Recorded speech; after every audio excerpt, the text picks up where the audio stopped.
It's time for another gardening update. I'm just going to walk by the garden real quick so you can get a quick look at things, and then I'll talk about some of the things that's going on. I'll show you some stuff that I just got planted and some things that are just starting to grow. As you can see, I cut the corn down. I harvested that. I harvested one of the potato grow bags. Here's a look at the ears after they were husked. You can see there's one there that didn't pollinate well, but most of the rest of them did.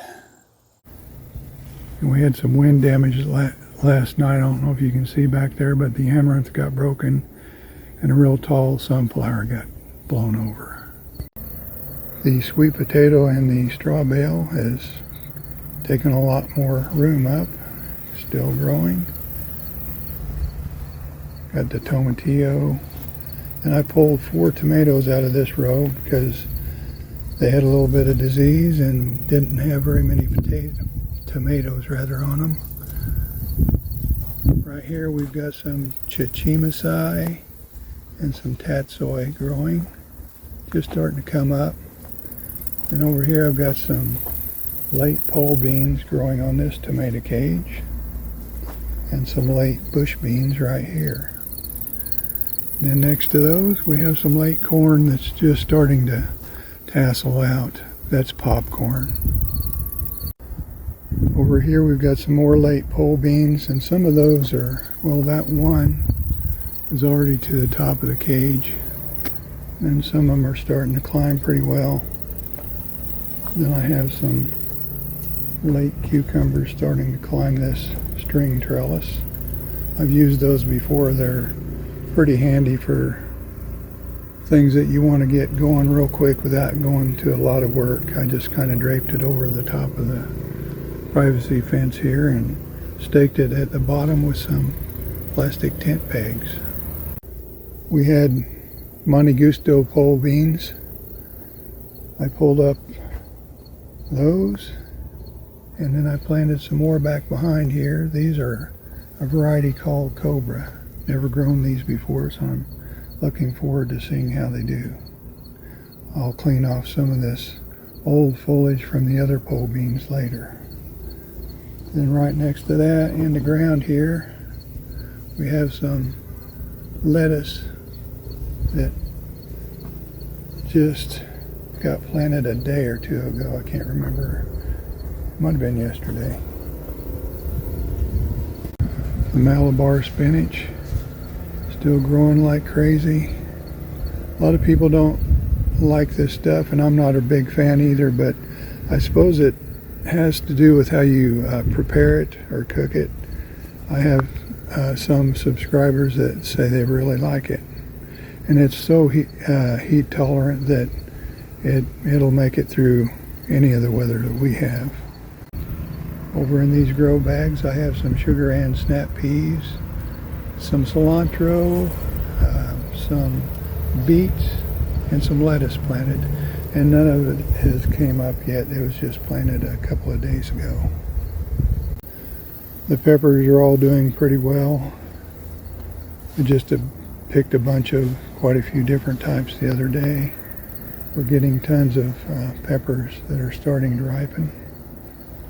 As I've mentioned before, I have over 20 pepper crosses that I'm growing this year.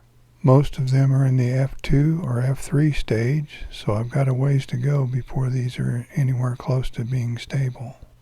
I have 3 or 4 of them that I'm really excited about already, but I'm still working on the rest, trying to improve them by selection. I finally got around to taking a few photographs of them.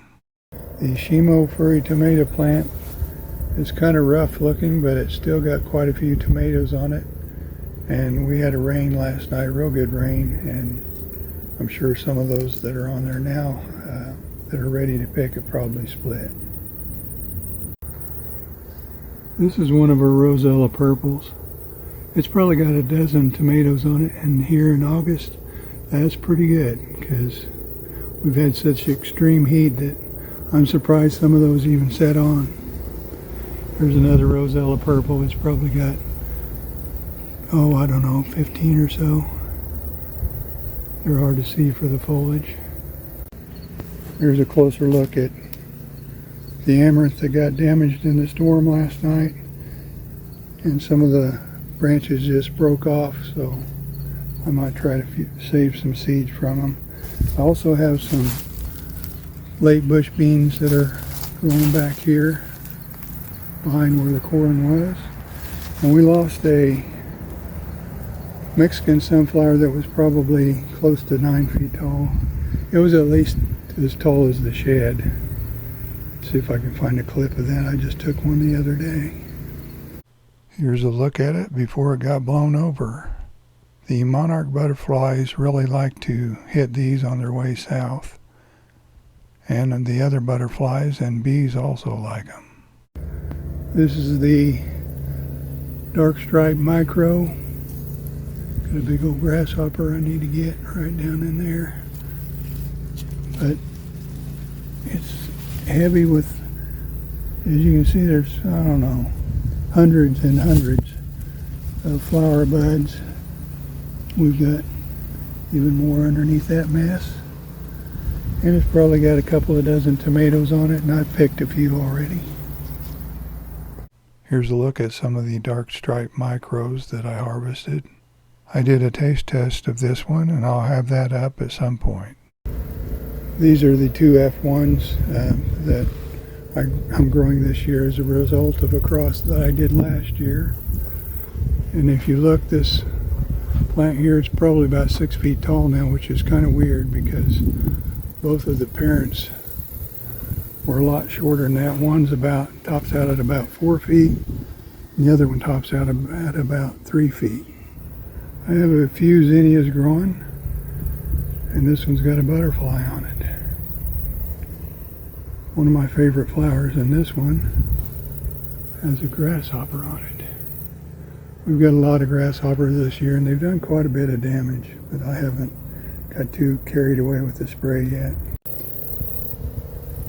I also planted some things in the green stalk planter back when it was really, really hot, and it was just a chore trying to keep seedlings alive back then, so some of them didn't make it. We had a 2-week period where the average temperature was 97.5 Fahrenheit. As usual, we're getting lots and lots of sun gold tomatoes and a few sun sugars also. Here's a look at some sun gold, sun sugar, and Chadwick cherry mixed. One nice thing about the cherry tomatoes is they will produce even when some of the other tomatoes don't. We've harvested several melons already. I like to grow these on a trellis because they are a manageable size, and I can usually tell when they're ripe before they even fall. Whenever I can push that stem gently and the stem separates from the melon, they're ready.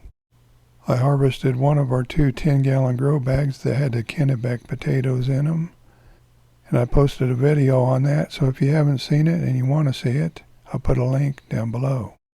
I think this will give you an idea of how productive some of the peppers have been. We've been getting a lot. If you're just now finding this channel and you haven't subscribed yet, please subscribe. Thanks for watching.